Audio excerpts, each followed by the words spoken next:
newly completed piece for the Archangel series. This one is Gabriel, and it's a very, very lacy form to it.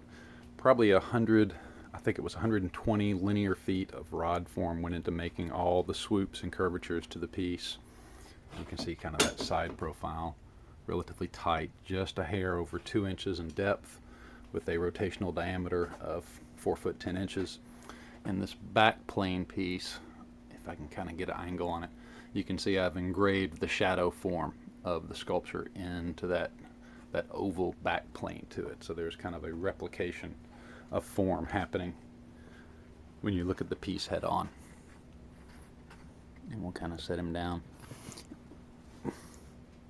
But yeah, the balance to it is interesting.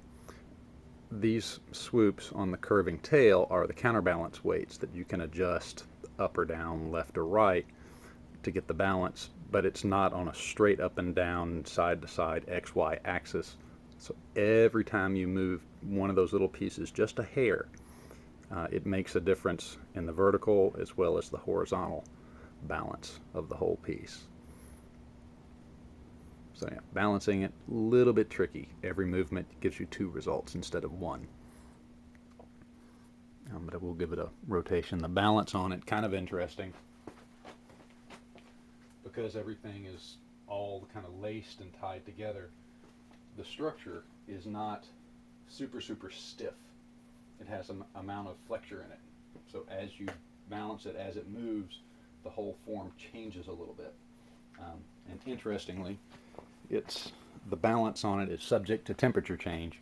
So if there is about a 30 or 40 degree difference in temperature, say between a 90 degree day and a 50 degree day, the balance on the piece will tip a little bit, a couple of the degrees to left or right.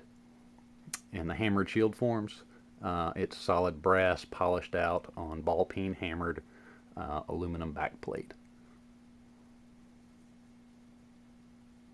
Really nice piece. Complicated, lots and lots of parts and pieces. I think over 150 openings to be drilled and tapped just to create the bracketing elements for the assembly. And again, I think it was about 130, 140 linear feet of stainless steel 3/8, quarter inch, and 1/8 inch rod form that went into the whole lacing together of the assembly.